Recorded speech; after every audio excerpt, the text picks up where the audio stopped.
నమస్తే బొసుకుమరి. రేషన్ పంపిణీ విధానం టోటల్ గా మారిపోతుంది ఆంధ్రప్రదేశ్ లో. మామూలుగా జగన్మోహన్ రెడ్డి గారి హయాంలో వాహనాలు ఉండేవి, వాటిని తీసుకొచ్చి ఇంటి ముందు అంటే ఎక్కడైనా ఒక బజార్లో ఆపి ఇంటి ముందు ఇంటింటికి అని చెప్పేసి ప్రచారం చేశారు ఫస్ట్. కానీ వాస్తవంగా అయితే ఒక బజార్లోకి వచ్చి ఒక చోట ఆగుతుంది, ఆ చుట్టుపక్కల వాళ్ళందరూ వచ్చి అక్కడికి వచ్చి తీసుకెళ్లేటువంటి పరిస్థితులు ఉన్నాయి. ఓకే, దానికోసం కొన్ని వందల కోట్ల రూపాయలు ఖర్చు పెట్టారు, అదేవిధంగా శాలరీస్ ఇచ్చినటువంటి పరిస్థితులు ఉన్నాయి. మామూలుగా ఈ చౌక దుకాణాలు ఏవైతే ఉన్నాయో ఆ దుకాణాలకు సంబంధించినటువంటి డీలర్స్ కానీ దాని మీద ఆధారపడినటువంటి వాళ్ళంతా రోడ్డును పడినటువంటి పరిస్థితులు అయితే ఉన్నాయి. ఓకే, అవన్నీ పట్టించుకోకుండా ఇంటింటికి రేషన్ అనేటువంటి పేరుతోటి వాహనాలను కొని ఆ వాహనాలను తీసుకొచ్చి పెట్టారు. అంటే ఒక రకం చెప్పండి, మీరు బాగా గమనించండి. ఒక చోట చౌక దుకాణం ఉంటుంది, అక్కడికి వెళ్తారు, వాటికి సంబంధించినటువంటి అన్ని కూడా తీసుకొచ్చుకుంటారు, వాళ్ళు ఉపయోగించుకుంటారు. ఇది జరిగేటువంటి పరిస్థితి.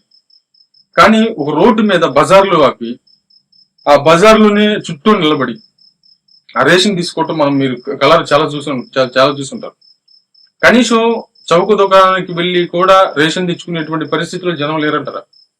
ఖచ్చితంగా ఉన్నారు.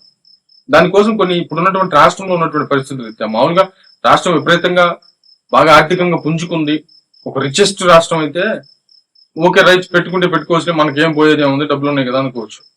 మరి డబ్బులు ప్రతిదానికి అవసరం అవుతున్నటువంటి మన ఇలాంటి అప్పులలో ఉన్నటువంటి ఇలాంటి పరిస్థితుల్లో ప్రతి రూపాయి కూడా ఆచితూచి ఖర్చు పెట్టాల్సినటువంటి పరిస్థితులు ఉంటాయి.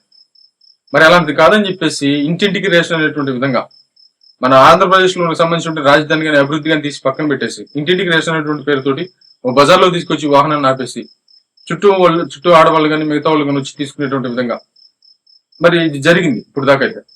కానీ ఇప్పుడు ఆ పద్ధతి మారబోతుంది, పాత పద్ధతి రాబోతుంది. మరి దీన్ని ప్రజలు యాక్సెప్ట్ చేస్తారా చేయరా చూడాలి. కానీ ఎండి వాహనాల ద్వారా రేషన్ పంపిణీ విధానం ఇక్కడ రద్దు.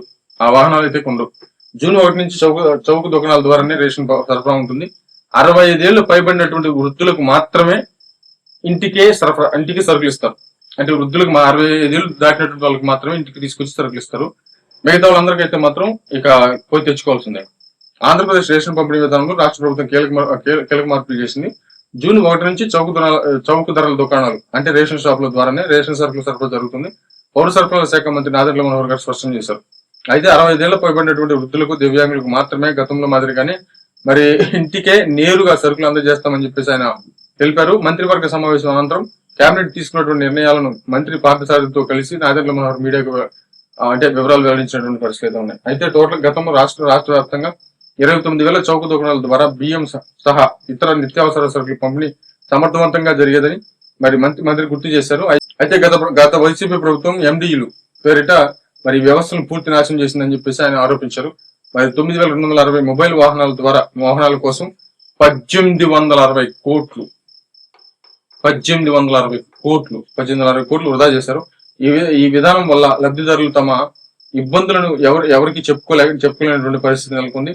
IVRS సర్వే ద్వారా దాదాపు 30% మందికి రేషన్ ఆదాయం అందటం లేదని చెప్పేసి మా దృష్టికి వచ్చింది అని నాదెండ్ల మనోహర్ గారు వివరించారు. అంటే ఎలా ఉండిద్దంటే కొంచెం ఎట్లాగైనా కొంత ఇబ్బందిగా ఉంటది. రోడ్ల మీద తీసుకోవాలి, ఒక చౌక దుకాణం ఉంటది, ఆడికి పోతారు, కూర్చుంటారు, వాళ్ళకి కావాల్సిన తీసుకుని వెళ్ళిపోతారు అంతే. రోడ్ల మీద నిలబడి తీసుకురాల్సిన అవసరం ఏముంది? వాస్తవంగా ఏమనుకున్నారు ప్రజలు? రేషన్ బండి ఇంటికి వస్తుంది, అక్కడ నిలబడి వాళ్ళ ఇంటి ముందు వాళ్ళు తీసుకుని వెళ్ళిపోతారు అనుకున్నారు. కానీ ఎక్కడ పడితే అక్కడ రోడ్ల మీద ఇచ్చేస్తున్నారు. ఎక్కడ పడితే అక్కడ రోడ్లు అంటే మామూలు ఇంటింటికి ఏమి ఇవ్వట్లేదు. ఒక దగ్గర నిలబడుతుంది, ఆ నిలబడినటువంటి వాహనం ఇంటింటికి వచ్చి ఆ వాహనం ఏం పలకరించట్లేదు, ఏమీ చేయట్లేదు.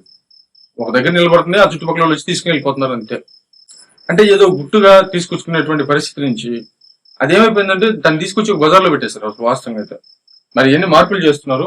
కానీ దీంట్లో ఒక మైనస్ ఏంటంటే ఇప్పటి వరకు దీనికి అలవాటు పడ్డారు ప్రజలు. ఏదో ఒక రేషన్ అంటే ఒక బజార్కి ఎంతైనా ఇంటి దగ్గరికంటే పక్కనే కదా వచ్చింది. ఇప్పుడు పోయి దుకాణాల దగ్గరికి పోయి తెచ్చుకోమంటే మరి ప్రజలు ఎలా రియాక్ట్ అవుతారు? మరి ఏమవుతుందో చూడాలి.